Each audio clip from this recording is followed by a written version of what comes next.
प्यारे साथी नमस्कार, मैं रितेश स्वागत करता हूँ आपका मनोरथ यूट्यूब चैनल पर।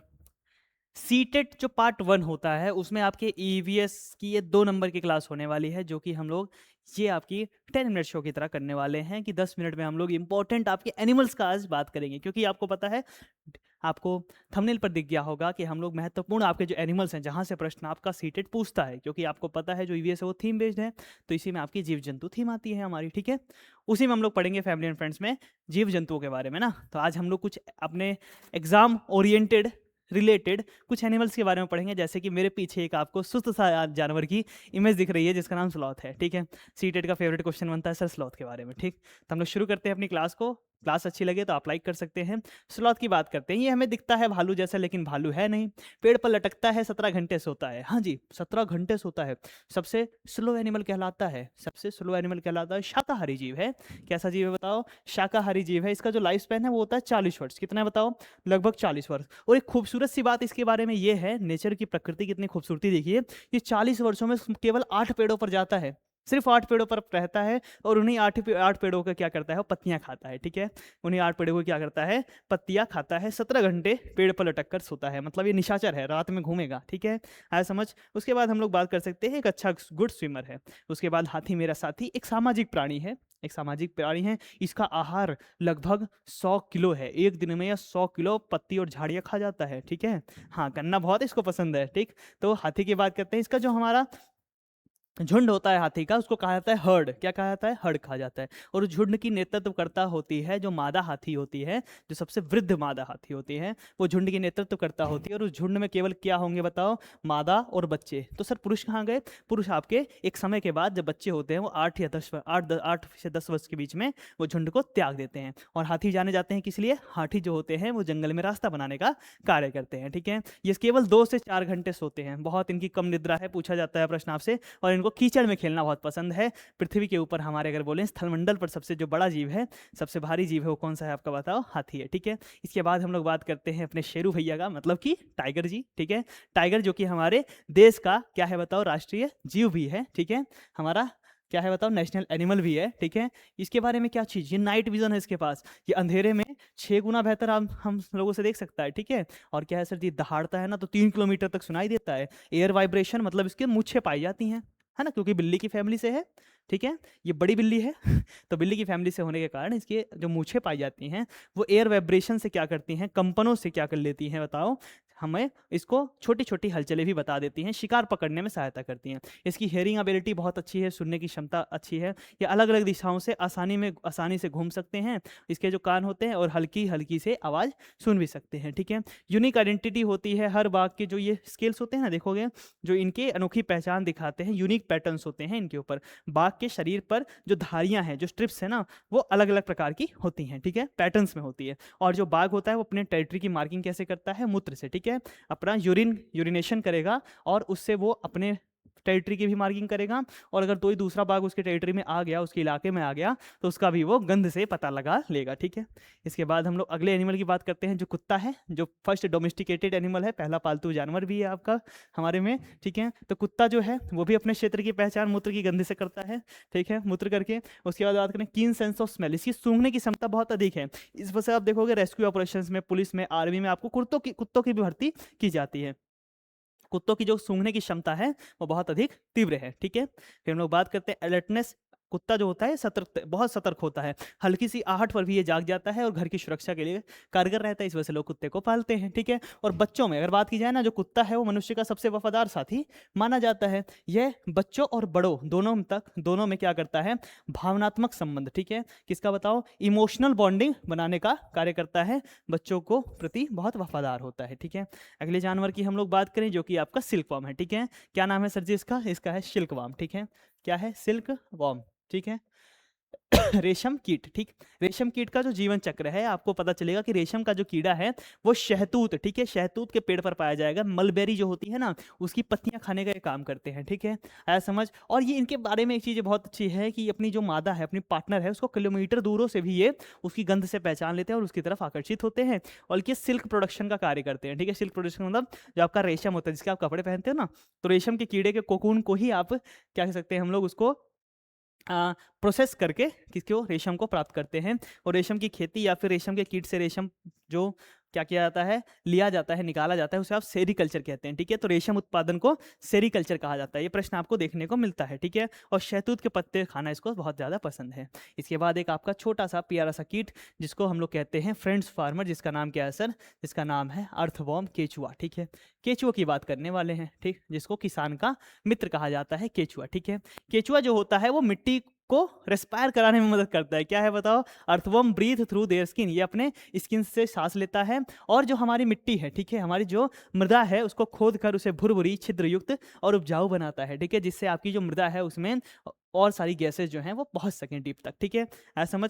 केचुआ जो है वो मिट्टी में हवा और पानी के प्रवेश को आसान बनाता है तथा पौधों की जड़ों के विकास में सहायता करता है। ठीक, वर्मी कंपोस्टिंग क्या होती है, तो केचुआ खाद भी इसे कहा जाता है। केचुओं की सहायता से जो अपशिष्ट पदार्थ होते हैं, जो बायोडिग्रेडेबल वेस्ट होते हैं, जैव अपघटनीय पदार्थ होते हैं, उनकी खाद बनाई जाती है, जिसे वर्मी कंपोस्ट कहा जाता है। ठीक है, और वर्मी कंपोस्टिंग भी एक प्रक्रिया है जिसको किसान अपनाते हैं।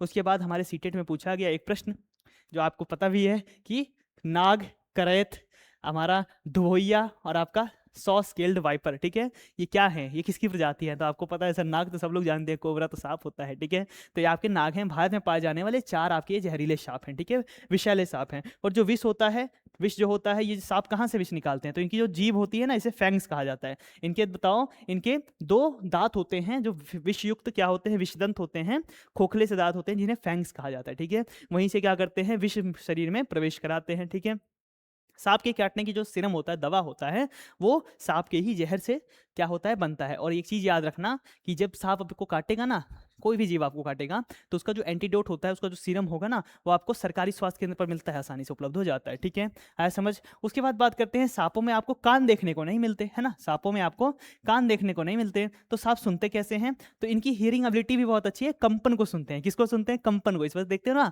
बीन बजती है तो बोलेगा मैं नागिन तू सपेरा, तो जो सपेरा होता है, जो उसकी बीन होती है, उस बीन की धुन को नहीं सुनते सांप, उसके वाइब्रेशन को सुनकर उसकी तरफ आकर्षित होते हैं कि वो किस दिशा में ऐसे आपका वाइब्रेट कर रहा है। ठीक है, तो एक कालबेलिया जनजाति है हमारे देश राजस्थान की। ठीक है, हमारे देश राजस्थान में एक कालबेलिया जनजाति पाई जाती है, जिनका मुख्यतः व्यवसाय या फिर हम लोग कह सकते हैं वो सांपों को पालने का कार्य करते हैं और उन्हें अपनी संपत्ति मानते हैं। सांपों को अपनी संपत्ति मानते हैं कालबेलिया समुदाय के लोग। ठीक है, और कालबेलिया समुदाय के लोग ना इस प्रकार की रंगोली, पेंटिंग्स, दीवार पटचित्र ये सब बनाते हैं, जिसे नाग गुम्फन कहा जाता है। नाग गुम्फन का संबंध मतलब हमारे राजस्थान से है, और ये एक सजावटी डिजाइन है और सांपों की आकृतियों का इसमें उपयोग किया जाता है।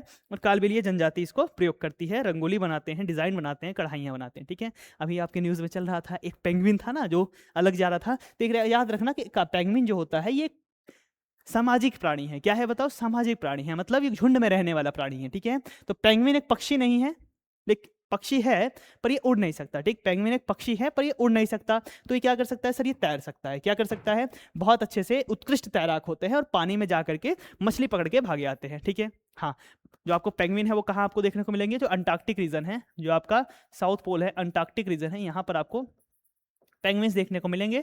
और हमारे आप जानते हैं कि नॉर्थ अमेरिका में भी आपको पेंगुइन्स देखने को मिलते हैं। ठीक है, आया समझ। तो पेंगुइन जो है वो बर्फीले क्षेत्रों अंटार्कटिका में पाए जाते हैं मुख्यतः, और इनके शरीर और त्वचा के नीचे जो है मोटी वसा की परत होती है, जो इन्हें अत्यधिक ठंड से बचाती है। आपको पता है ठंड में पाए जाने वाले, बर्फ में पाए जाने वाले जीवों में ये आपको एक हम लोग एडेप्टेशन मिल जाती है कि वसा का संचयन होता है अच्छी तरह से। ठीक है, ये आपके झुंड में पाए जाते हैं, अकेले नहीं रहना पसंद करते। ठीक है, उड़ नहीं सकते आपके पेंगुइन। अगली हम लोग बात करते हैं किसकी सर, अगला जीव है हमारे पास हमारे अर्थ का सबसे टॉलेस्ट लैंड एनिमल। ठीक है, टॉलेस्ट लैंड एनिमल मतलब अरे जिराफ की तरह गर्दन कर लोगे, हाँ वही जिराफ। ठीक है, जो जिराफ है वो क्या है बताओ, दुनिया का हमारे स्थल मंडल का सबसे ऊंचा जीव है, सबसे ऊंचे मतलब सबसे ऊंचाई वाला जीव है। ठीक है, इसकी लंबी गर्दन होती है जो इसको पेड़ों से पत्तियां खाने में मदद करती है। इसकी जो जीभ होती है वो भी लगभग 50 सेंटीमीटर लंबी होती है। कितनी बताओ, लगभग 50 सेंटीमीटर लंबी इसकी काली नीली जीभ होती है, गहरी नीली जीभ होती है, जो इसे कांटेदार पेड़ों और लंबे लंबे पेड़ों से क्या करती है बताओ, पत्तियाँ तोड़ के खाने में सहायता करती है, ठीक है। जैसे कि इंसानों में फिंगरप्रिंट्स पाए जाते हैं अलग अलग प्रकार के, उसी प्रकार से जिराफ जो होता है हमारा, उसके भी जो स्केल्स होते हैं ना, ये कलर आपको ये धारियाँ दिख रही हैं, ये भी अलग अलग प्रकार के होते हैं। जैसा जिराफ वैसे वैसे उसके क्या होंगे बताओ, ये स्केल्स देखने को मिलेंगे, ठीक है। तो यहाँ पर लिखा हुआ भी है कि इसके विशिष्ट धब्बे होते हैं। जिराफ के शरीर पर बने जो धब्बे होते हैं उनका पैटर्न मनुष्य के फिंगरप्रिंट की तरह प्रत्येक जिराफ में अलग अलग होता है, ठीक है। एक चीज़ समझ में आई। इसके बाद बात करते हैं सबसे ज़्यादा इसको तकलीफ कब होती है जिराफ को। पहली चीज़, ये सो नहीं पाता है क्योंकि इतना लंबा जानवर है, ये सोता भी बहुत कम है। और सबसे ज़्यादा इसको तकलीफ तब होती है, जिराफ का शिकार तब होता है जब इसको प्यास लगती है, क्योंकि पानी पीने में इसको बहुत दिक्कत होती है। इसको अपनी गर्दन को, अपने पैरों को ऐसे फैला करके उसके बाद गर्दन से अपने पानी पीने की ट्राई करना पड़ता है, और इसी में इसका शिकार कर लिया जाता है। जो जीव होते हैं, जो मांसाहारी जीव हैं, वो झुंडों में देखते रहते हैं कि जिराफ कब पानी पी जाएगा और इसके ऊपर अटैक करेंगे, ठीक है। हाँ, तो इस टाइम जिराफ सबसे ज़्यादा लाचार होता है। इसके बाद बात करते हैं हमारे जंगल के राजा मतलब कि शेर की बात करते हैं, ठीक है। शेर जो है, शेर का जो झुंड होता है इसको प्राइड कहा जाता है, और इस झुंड की मखिया कौन होती है सर जी? फीमेल होती है। कौन होती है? फीमेल होती है। प्राइड क्या है बताओ? शेरों का झुंड है। शेर भी जो है ये 8 जब दहाड़ता है ना, तो 8 किलोमीटर तक इसकी जो दहाड़ है, गूंज है, वो पहुंचती है, उतनी दूर तक आप सुनेंगे, ठीक। शेर के भी कान और मूछें होती हैं जो कि अत्यंत संवेदनशील अंग हैं इसके, और अंधेरे में शिकार का पता लगाने में, उसकी आहट से पता लगाने में बहुत कारगर बनते हैं, ठीक है। हाँ जी, और शेर की आंखें अंधेरे में बहुत अच्छी तरह देख सकती हैं, क्योंकि ये भी बिल्ली की फैमिली से है। बाघ के बारे में पढ़ा था, वही चीज़, ठीक है। तो एक चीज़ याद रखना, ये मेन जो आपके अयाल होते हैं मतलब केसर होते हैं, ये केवल आपको किस में देखने को मिलेंगे? नर शेर में, ठीक है। नर शेर में आपको केसर देखने को मिलेंगे, इसके बाल देखने को मिलेंगे। वहीं पर मादा शेर में आपको ये चीज़ देखने नहीं मिलेगी, मतलब मादा शेरनी जो है आपकी, उसमें आपको देखने को नहीं मिलेंगे। और एक चीज़ याद रखना, भारत में जो आपके एशियन लायंस हैं वो कहाँ मिलते हैं सर? गिर राष्ट्रीय उद्यान में। कहाँ पर? केवल गिर राष्ट्रीय उद्यान में भारत में हमको एशियन लायंस या फिर लायंस देखने को मिलते हैं, ठीक है। गिर राष्ट्रीय उद्यान जो कि कहाँ पर है सर? जो कि हमारा गुजरात में है। कहाँ पर है सर? गुजरात में, ठीक। नेक्स्ट एनिमल की हम लोग बात करते हैं। अगला हमारा जो जीव है, चलो हमारे जीव सारे खत्म हो गए। हमने हमारे जो सीटेड से रिलेटेड जो आपके इंपॉर्टेंट एनिमल्स हैं, जहाँ से प्रश्न पूछे जाते हैं, उनकी हमने बात कर ली। प्रश्न क्या पूछा जाता है? 17 घंटा सोता है, पेड़ पर लटकता है, भालू की तरह दिखता है, बताओ कौन सा एनिमल है? तो आपका स्लॉथ है, ठीक है। कौन है बताओ? स्लॉथ है, 17 घंटे उल्टा लटक कर सोता है। हाथी की बात करते हैं, है ना, झुंड में रहता है। सबसे बुजुर्ग जो हथनी होती है वो इस झुंड की लीडर होती है। इसमें केवल मादा और बच्चे होते हैं। केवल 2 से 4 घंटे सोता है। इसको कीचड़ में खेलना पसंद है। जंगलों में रास्ता बनाने वाला जीव है। स्थलमंडल का सबसे भारी जीव है, वो कौन है सर जी? हाथी है। हाँ, 100 किलो घास मतलब पत्तियां खा जाता है दिन भर में, ठीक। बहुत छोटी सी झपकी जो लेता है वो कौन है? केवल आपका जिराफ, जो कि सबसे लंबा जानवर है, ठीक है। सुपर सेंसेस वाले जैसे कि टाइगर, टाइगर हमारा 6 गुना अधिक देख सकता है रात में, और एयर वाइब्रेशंस है, एयर के जो कंपन है, उससे शिकार का पता लगा लेगा। कुत्ता जो होता है, इसकी स्मेल, इसकी रिसर्च करने की क्षमता, इसकी सूंघने की क्षमता सबसे ज्यादा अधिक होती है। इस वजह से देखोगे पुलिस में भर्ती होते हैं आपके कुत्ते, ठीक है। स्नेक की बात करते हैं, सांप, सांप भी ग्राउंड वाइब्रेशंस के थ्रू, क्योंकि इसके पास कान नहीं होते, ये अपने शिकार का, अपने रास्ते का पता लगाता है, ठीक है। और लायन की बात करें तो इसके पास भी नाइट विजन होता है, और आपके सेंसिटिव विस्कर्स होते हैं, मुच्छें होती हैं, ठीक है। यूनिक आईडीज की बात करें तो शेर में भी यूनिक स्ट्रिप पैटर्न्स होते हैं आपके, जो बाघ होता है सॉरी, है ना। टाइगर में आपके यूनिक स्ट्रिप पैटर्न्स होते हैं। इसके जो शरीर है उसके ऊपर धारियां अलग अलग प्रकार की होती हैं। वहीं जिराफ में भी आप देखोगे फिंगरप्रिंट के समान आपके अलग अलग जिराफ में अलग अलग धारियां होंगी, ठीक है। तो ये सारी जो आपकी टिप्स हैं, ठीक है, यहाँ से हम लोगों ने क्या किया, अपने सीटेड के हमारे जो पूछा जाने वाला 2 नंबर है उसको हमने कंफर्म कर लिया है। यहीं से प्रश्न आपको देखने को मिलेंगे, इसका आपको मैं क्या कर सकता हूँ, पूरी तरह से बता सकता हूँ, ठीक है। आया समझ? तो सीटेड में हमारी ईवीएस को ऐसे ही हम लोग कवर करने में छोटी छोटी वीडियोस के थ्रू आपके नंबर्स को कंफर्म करने के लिए मैं ऐसे ही आपके लिए वीडियोस लाता रहूँगा, ठीक है साथियों। तो ये आपका सीटेड का हमारा पेपर 1, ठीक है, और हमारे पेपर 2 का बैच है, ठीक है, आधार 3.0 बैच, ठीक है। इसको आप परचेज कर सकते हैं हमारे नोटबुक एकेडमी एप्लीकेशंस पर, अगर आपको ऐसे ही पढ़ना पसंद है, ठीक है। और 9958601704 पर आप कॉल करके बैच की और जानकारी ले सकते हैं, ठीक है। कैसी लगी क्लास आप बताइएगा जरूर। चैनल पर नए हो तो मनु राठी यूट्यूब चैनल पर आप सब्सक्राइब कर लीजिए। नमस्कार, जय हिंद, जय भारत।